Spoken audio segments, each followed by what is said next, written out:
how are the episodes? Awesome. I know. So I love this show, and I'm so excited to have several cast members and a creator here with us tonight. Joining us are Alison Brie, who plays Ruth.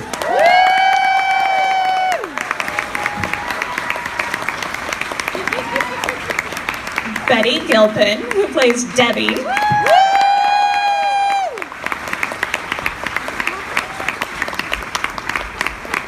Marc Maron, who plays Sam.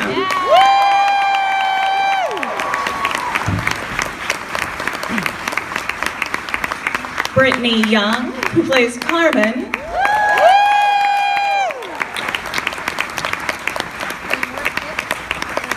Sydelle Noel, who plays Cherry Bang.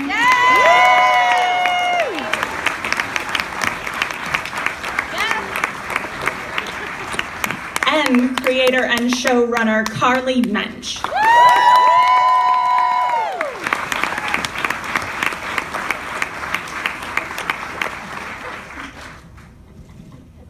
Hi guys, thanks for joining us. Thank you for having Hi. We really like your show. Oh, thank you. So, how big of wrestling fans were each and every one of you before the show started? Huge. Yeah. Were you? No. The first I've heard of it. It was on Marc's show. I feel like I was a big wrestling fan when I was in high school because my boyfriend was, but you know, that's how it was. Same. Boyfriend likes, I liked. Yeah, no, that's the way to keep a good boyfriend in high school. Actually, a bad boyfriend in high school. That's really never. This is off-brand for our show. I knew nothing about wrestling when I took the job, and I didn't watch it when I was a kid because it wasn't as exciting and interesting as it became in the 80s. When I was a kid, it was like, I remember like Sundays in Albuquerque, New Mexico, on the local TV, just guys in unitards bleeding. So. Wait, I thought you said it wasn't as interesting as in the 80s. Well, I mean, I didn't love it. Do you know what I mean? I watched it and I thought, these guys are in trouble. There's got to be something else to do. Yeah, you call an ambulance. But you've spoken to wrestlers on your podcast. Well, yeah, I learned about it. Yeah, on the podcast, I needed to because my producer and business partner was a wrestling kid, and I was always the guy who's like, "Why would you like wrestling?" And so I interviewed Colt Cabana, Mick Foley, CM Punk, what's her name? Oh, a lot of wrestlers, and I grew to really appreciate it and respect it, and I had an understanding of it entering, but I didn't grow up with it. Right. Yeah.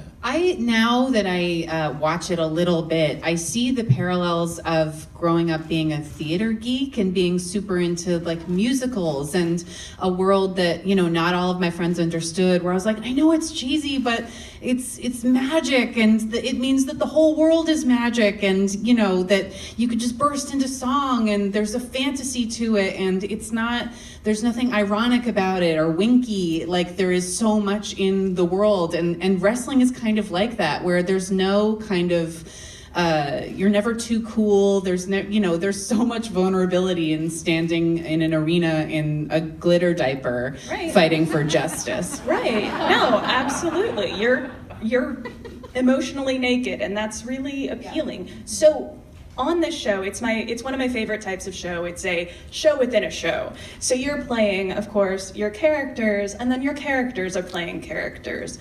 And some of those characters are actually very complicated. You play a lot with stereotypes because this was in the 80s, and that's absolutely what the Gorgeous Ladies of Wrestling did. Sydelle, like, with some of those things that you did or you saw throughout the show, was it strange ever, like, going into this and addressing head on the sort of stereotypes that the show embraced? Yes and no. I mean, there was times, especially when we did the KKK episode, where I was like, oh wow, we're really gonna do this. But when I did have, I had some questions, of course, because I didn't know how it was gonna be presented or how people would take it. And Liz and Carly, they were so open, and they were like, let's talk about it. And they literally presented everything. I mean, the notes that these women had, they really went in depth. Because this literally, it happened in the 80s in the wrestling for real, on the men's side, where there was a KKK scene. And it wasn't like how we did it. It was, I saw I think you guys showed me the YouTube clip, and I was like, whoa, It goes further. It goes really further. So, yeah, no, I did have some things that, yeah, you went through, but Liz and Carly always, they're always like, yes, come on, let's talk about it. I think we all went through, like, every time that we had something that we wanted to talk about, we always had to talk about that with them. Yeah, I feel like the ring stuff is almost easier to talk about than like the complex emotional lives where we go into these nuanced scenes and we really have to break down like, what are you thinking, what are you feeling? And then kind of the wrestling ring, which is this, it's like this special space, like a theater space, like Betty said, that's where like you can cross boundaries, you can get really, there are taboos that like you can cross, and we can take on things like the KKK. We can talk about welfare queens in the ring because it's this safe kind of crazy, exaggerated space where we think about, big ideas, things good versus evil. You can kind of take the 80s and like read them on these women's bodies and put them in the ring. And it felt kind of like, yeah, I think it's very funny because I feel like we always talk about the wrestling on these panels, and it's so crazy and exciting, and it's insane that all these women do their own stunts. But like the thing that blows, at least Liz and I, and Liz is not here because her son's eighth birthday. But we're just always, I feel like the harder things are the real people, messy stuff that we have to like sit down and have other types of conversations about, like, how did your entire life lead you to this place where now you're going to make a decision? The wrestling is just like the backdrop of the show. It's so amazing when you're there, the wrestling ring, because you can hear the floor. It just bounces, and it's like, whoa, it's great. I feel like in terms of what Carly's saying, the ring did become a really cool place for us as actors. We have our characters on the show, Ruth and Debbie, and their relationship and what's going on there, and sort of like getting to play those nuanced emotions. And then there's Zoya and Liberty Bell in the ring. And what was fun and what was so great about us doing our own stunts on the show and why it was sort of mandatory was because then we get to play all the complexities of what's happening between these people as people and what's happening between their wrestling characters on top of that, all in this, squared circle. And like, it was really, those were some of my favorite scenes to shoot, especially when Ruth and Debbie are first getting in the ring together and trying to figure that out.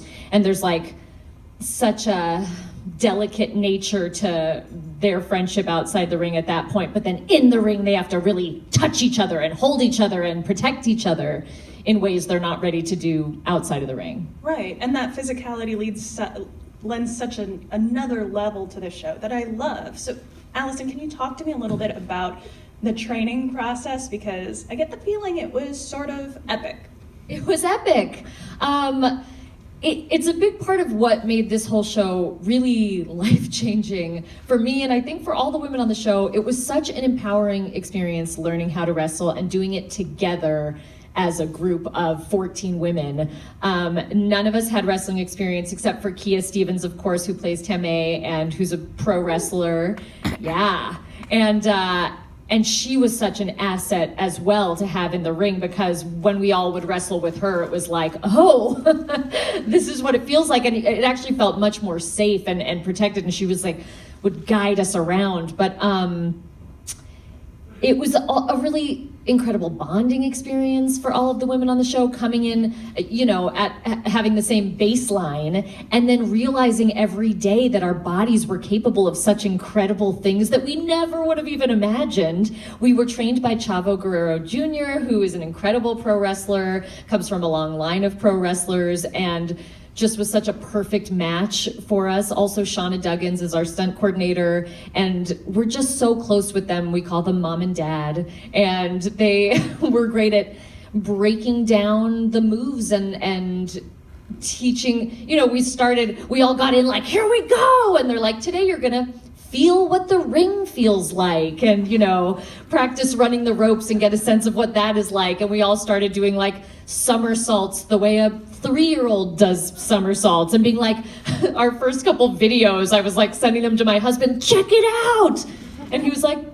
Cool. Slow somersault. Yeah. That's All right, banging. babe. But like by the end of 4 weeks, we were already into choreographing our first match, the fantasy match that happens at the end of the first episode, doing crazy head scissors and all of that. And like, it was just exciting and inspiring. And at the same time, we all had to be really vulnerable in front of each other. You couldn't ask for a better boot camp before shooting something.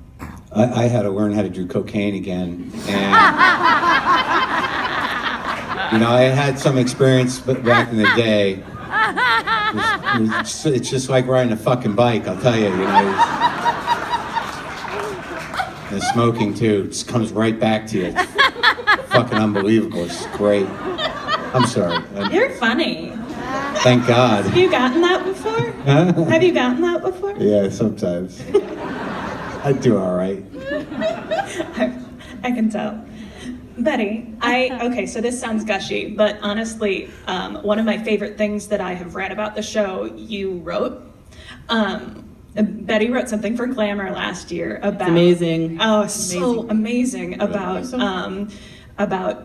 living inside your body and how this show changed that. Can you talk a little bit about the inspiration that brought you to write that and just the experience of transformation? Yeah, I mean, I think when we first started working on the show, between wrestling training and then just creatively working together, when we started filming, kind of at every turn, I realized that this job was going to be different than all other jobs. Being an actress, a lot of the things that you encounter role-wise are sort of like, it's a movie about men or a show about men, and then there's maybe 2 female characters where it's like,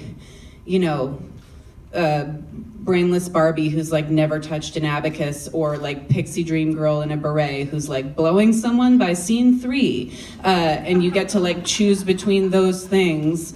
You're like, well, I need health insurance, so I guess I'll do one of those things, even though it makes me feel really small and sad, and this is my dream, so maybe I can like sneak my imagination ideas in there, take 4, and hope they use the take where I'm like crossing my eyes and making a weird choice. And they don't. But I think that also, being an actress, sometimes you can feel like you're an actor from the neck up and then scared you trying to keep your job from the neck down. And this job it was very apparent that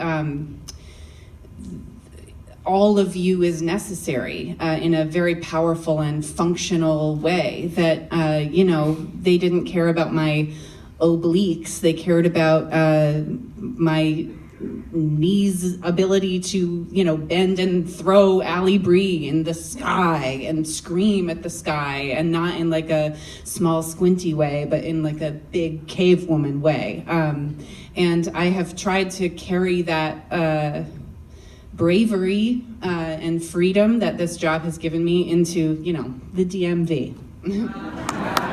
Where you need it most. Marc, what is it to be sort of the token male on this show? It's so hard. I hope I don't get choked up. But it's great. I mean, I love watching them all work, and it's been, I've never, when I took the gig, I was like, this is their show, and I felt that, and I respected that, and I knew that, I had to be a sort of endearing, shitty representative of my gender, and I've had experience with that, and I'm evolving. So the whole process of it, like the first season, I really couldn't, I would kind of sat by myself, and they were all over there in their space doing what they were doing, and I was, looking at my phone. I couldn't go over there because I didn't know if I had the energy. And then second season, they let me in. I sat with them, and that was exciting. You decided to come. Yeah, we tried to get you first season. I don't. It was nothing personal. It was just sort of like there was always a lot of things going on over there. We're allowed loud I group. know, but I wanted you to have your space, and I didn't want to like be, just lose my. You're right. It was great. Yeah. So the answer is, it's been enlightening and exciting, and I like being part of the show, and I love watching them all work, and I enjoy being an asshole in the scenes where I get to do that, and I like being humbled, and I like the way that my character shows up for them in a very sort of sublime way. It's been a tremendous experience all around. I have not one complaint at all, and I've had, it's just been, I don't know, I'm moved by the whole thing. What can I tell you? But in a different actor's hands, Sam Sylvia could definitely just be a one-dimensional, barnacle, mean asshole man, and you play him so beautifully. You see the little boy in him, loving the people around him and vulnerable and asking if he's doing the right thing, in the heart and the shell of he's a asshole. child. Yeah, thank you. I love doing scenes with everybody. Like it was so good that Alice and I liked each other immediately, because it would have been difficult, we Go like on. we have like really good chemistry, and that happens. We do have great chemistry, yeah. and it makes it very easy. And you can't fake chemistry like that, right, Betty? That's right. I have chemistry with you too, right? Yeah. Don't I? Usually I'm in the middle when you guys talk about your chemistry. It feels... I have chemistry with See, everybody. Sydelle and I are here as well. Yeah. Guys, we have chemistry. How's your chemistry? How's your chemistry? Especially in the second season, we have I was gonna say the joke is, I remember when Marc auditioned. Yeah. It's such a body show, and Marc sat behind a desk during his audition. Yeah. And we've outed Netflix and Marc. We kind of admitted that when we showed the audition, kind of the question was like, can he move? Like, can he? Which was a real question. I think Marc was untested in the fact that he, went on this journey with us and kind of. You didn't think I could move? You thought that, like, is he just going to sit the whole show, or can we ask him to do other things? Not all actors integrate their mind and their body. You've actually cast something with a guy sitting down, and the guy showed up, and he's like, this is what I do. I'm a sitter. I hope we can build a show around this, because I'm not fucking getting up. That's happened to you? You fell out of the ring. Like, you literally fell out of the wrestling. I fell out of the ring. That was good. That was real. A lot of people thought that was amazing physical comedy, but I really fell out of the ring. Glad we got it. To be fair, Marc, you've been podcasting a long time. That's a lot of sitting. I think their concerns were valid. But I also do stand-up comedy. Touche.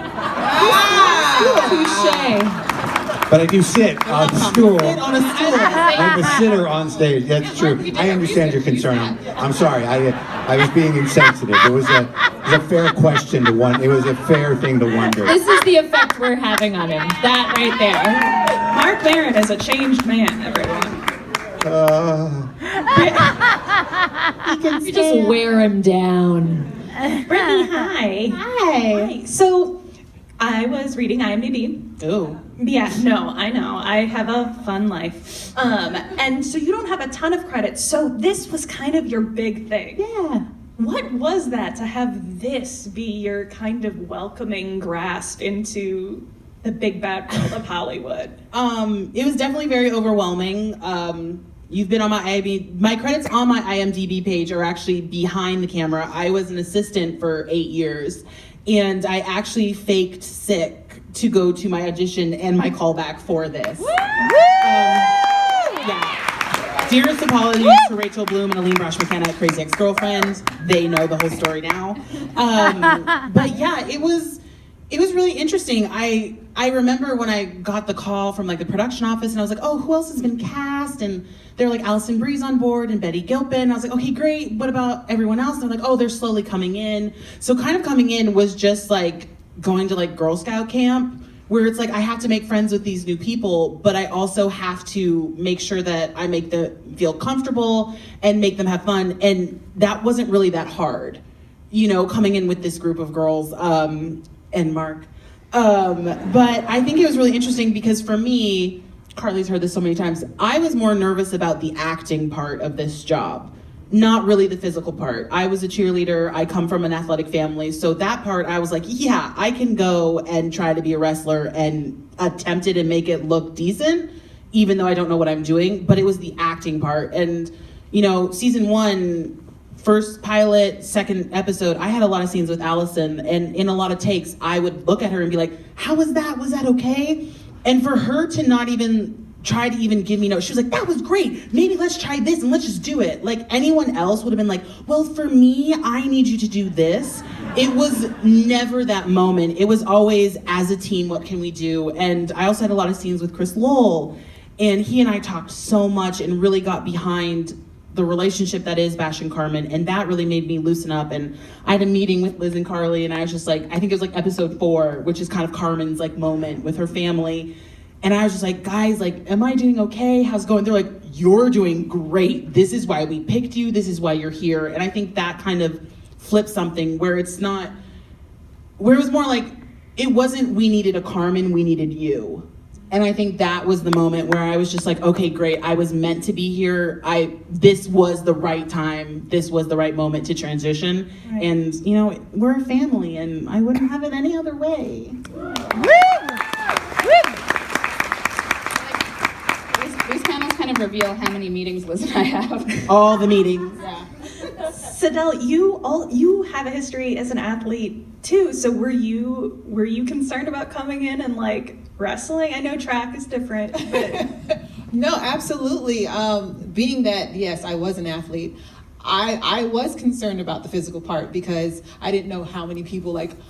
When I got the role, I literally Googled everybody. If they weren't IMDb, I was like, who are these people? And I didn't know if they were doing the same to me. And I'm like, will they know that I was an athlete? Will they expect more from me? Like the only person I knew was Kia Stevens, that she was a wrestler. So I was like, and then because Cherry is the coach, the mother figure, she has an athletic background as well. She's a stunt woman. She was supposed to know more physically. So I felt like I had to be the best and I had to do well. So I was sweating bullets when I first came in because I was like, are they looking at me to excel more? Especially, I think I was like the first one to actually do something physical when I had to do the back bumps.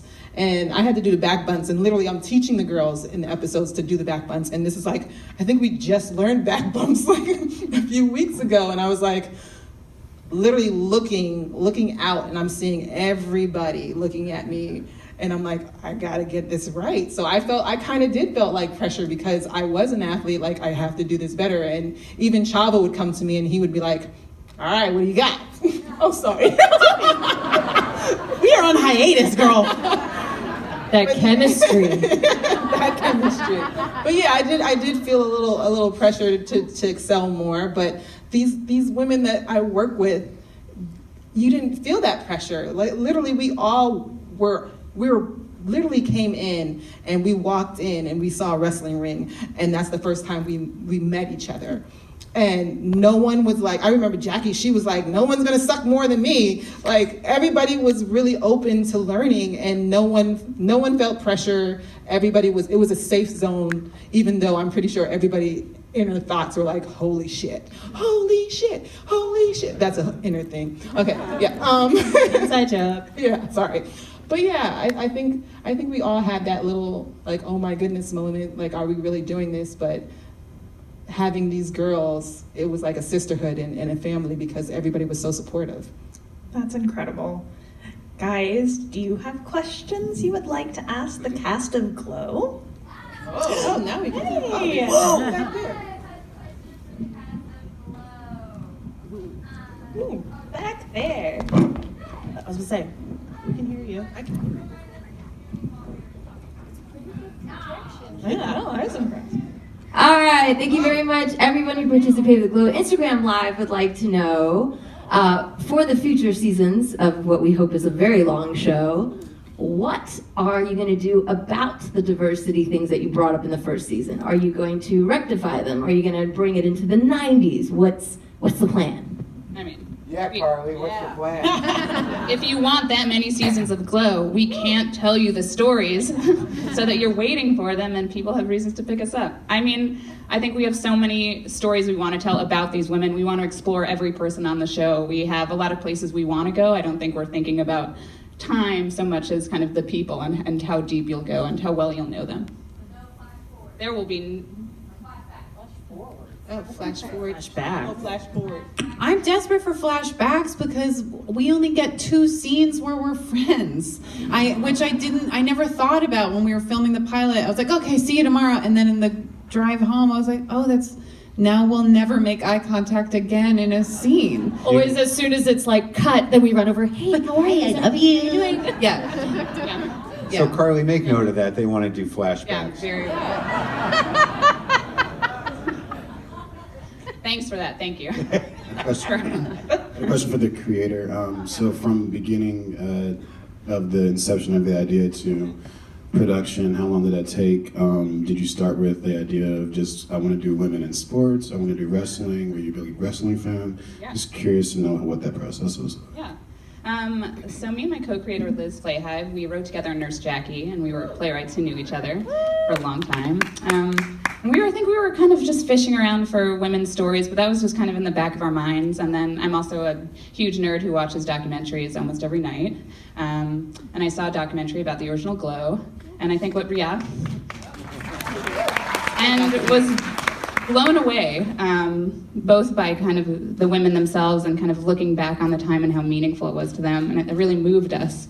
And then, also because we're nerds, I think we then grad studented it out and just kind of really got very theoretical about wrestling as this folk carnival and how we were going to deconstruct the 80s. And then at some point we were like, whoa.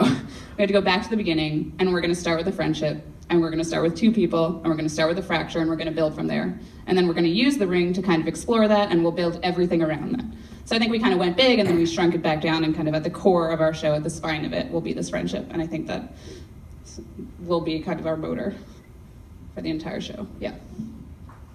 This gentleman in the center. Hi, I just got handed a mic. My name is Gary Seven. Congratulations. That was amazing. That was so much fun. I really enjoyed it. When I was a kid, I never got into wrestling, but I loved women's roller derby. And I'm wondering if you're maybe thinking of a sister show about women's roller derby. I think that would be great. I don't need that. Carly, make note that of the competition. desire. I will make all these things. I'm so excited to make more things. I'm really tired with just this one.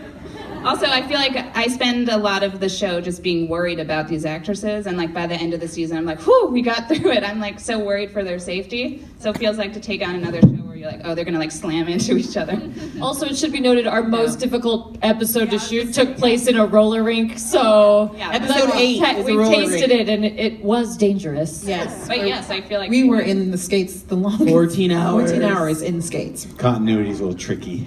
You know. And right here. Hi, great job on the show. It's so amazing. What I love about the show is that there's so many themes. There's friendship, family, there's women empowerment, and then diversity and everything. For all of you guys, what theme hits most for you when you're working on the show and watching the show? I think when I first read the show, it was about the character and this betrayal that she's committed against her friend. And I mean, still as we shoot it, I think that the push and pull between Ruth and Debbie for me is one of the most gratifying things about the show, and sort of their happiness, their friendship, if they can get around this thing. But the empowerment side of it, because it's been such a real factor in how we make the show and how it's changed my life on a daily basis, has it continues to resonate with me when we're not shooting. I think for me, it's not really a theme, but the authenticity and the attention to authenticity. A lot of people, or my friends and family, were at the end of the finale, were like, oh, I'm so sad that Ruth and Debbie don't go get that drink. And I'm like, that's not real life. Women don't all of a sudden become friends because audiences want them to be. And I think that we really take notice to just the simple things. I mean, we talk about periods, we talk about drug use, we talk about families and fractures. I think we just talk about real things, and that was something that was really refreshing to read every script come through, especially episode 8, again, the roller, speaking about abortion. We didn't say it was right or wrong, we just said this is Ruth's story. So I think that was something that really spoke to me about our show. I like that it's losers and misfits, you know, finding community and transcending their everyday lives and making something bigger than themselves and getting sort of a second chance or a first chance or a new way to look at things and do things. It's exciting. Are you sure? What if I just did that for 10 minutes? Something that resonated with me watching the Glow documentary and then also doing our show, even though I didn't watch Glow, I was far too young. But I related to the women a lot because what they're doing, you can tell they thought that they were, using their, related as an actor. It can feel like you are, using your 5-year-old imagination self and your Amazonian powerful self to create something to show the world. And it can feel like you're reading your journal to people, and because you look a certain way, it's viewed with the male gaze first. I think that the Glow women are doing this crazy, weird, powerful thing, and a lot of times it's sort of pornographized, and I think that's an interesting balance to think about. That's great. We have time for 1 or 2 more questions. Yeah, that's great. This gentleman here in the red shirt. Hey guys, fantastic show. Big fan of the first season. I wanted to ask you guys about you guys as characters, what you did to prepare to kind of get into the 80s vibe. Obviously you guys have the hair and the makeup, and I'm sure you guys go through a lot to get the rights to the music that you do, but did you guys watch a lot of 80s movies? Did you do a lot of preparation as to the history and the time period? Oh yeah. I'm 54, so it's pretty fresh. I mean, I remember it. I was in my 20s. For me, it's so funny. I actually, when I was auditioning, my breakdown said, think of Pam Grier, Foxy Brown. So I literally watched every black exploitation. Went to the 70s. No, but that's when Cherry's stuck in the 70s. Even when you see Cherry, she's not dressed in the 80s, she's wearing 70s clothing. So yeah, I literally watched every little black sportstation thing that I could see on Netflix, on YouTube. That's what I did. I've been stuck in the 80s since I was there for a solid 1.5 years. All my favorite movies are 80s movies, Goonies, I've just always been an 80s nerd. So seeing things that we use, especially the music, has just been like, yeah, I was meant to be in this decade. But I don't know, Carmen doesn't get to live it up with the glitter. No, we don't. We both of us don't. I know, we're always... Well, we can promise season 3. Yes! What about you two? I tried to watch stuff that I thought Ruth would watch and that she would like Terms of Endearment, and I thought she would be like, oh, I almost got in for a pre-read for the Deborah Winger role and things like that, and Witness and Alien. And even though Alien, came out in '79, I did bring in a photo of Sigourney Weaver and her hair. I feel like the biggest thing for Ruth was the hair. It changed everything. We actually did we did a big costume fitting before I cut my hair, and I had really long straight hair. And Liz and Carly looked at all the photos and they were like, she doesn't look bad enough. She looks not awkward enough and not wrong. And we were like, just wait. And once we permed my hair and cut it into this crazy shag, and it had that Sigourney Weaver and flash dance feeling, never do I feel more Ruth, and then I am just trapped living as Ruth for as long as we shoot got our the bangs show together. We did. First season. I would never have thought those were the inspirations for you. No, but even Liz and Carly, I mean, We had a film festival. as preparation for writing the show. You guys gave us a drive. Yeah, the writers, we started to notice that a lot of our memories of the 80s were kind of colored by our age. We were like, I feel like the 80s was all about candy and toys. And then we realized that a lot of the writers were children in the 80s and that we needed to do our homework. And in addition to having Genji, who kind of is like the greatest tour guide through all of Los Angeles in the 80s and now, we were pretty rigorous about we had a weekly film festival. We had like 100 TV guides on our writer's room desk. And you guys gave us all like a zip. We did. We were like, you guys need to watch The Legend of Billie Jean. You need to watch Rocky IV.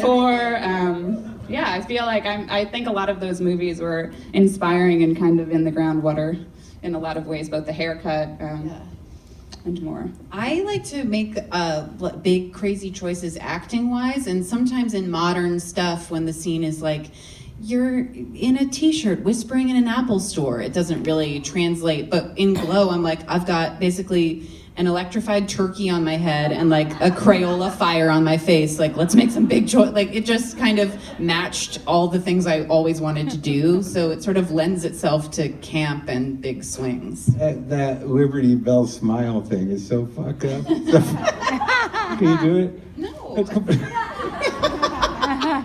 Okay. I love it. Every time I see it, I'm like, oh, she's doing it. Okay, one more. There is a gentleman in the back with the black shirt, and he's standing right now. Maybe. How much did Dave McClain, was he still involved with this? I know he was the original. Was he? No, I think while we were inspired, we knew that we needed to create both like our original show and all original new characters, so we kind of went to the drawing board and started over, so. Okay, so, yeah. All right, so, all right, thank you.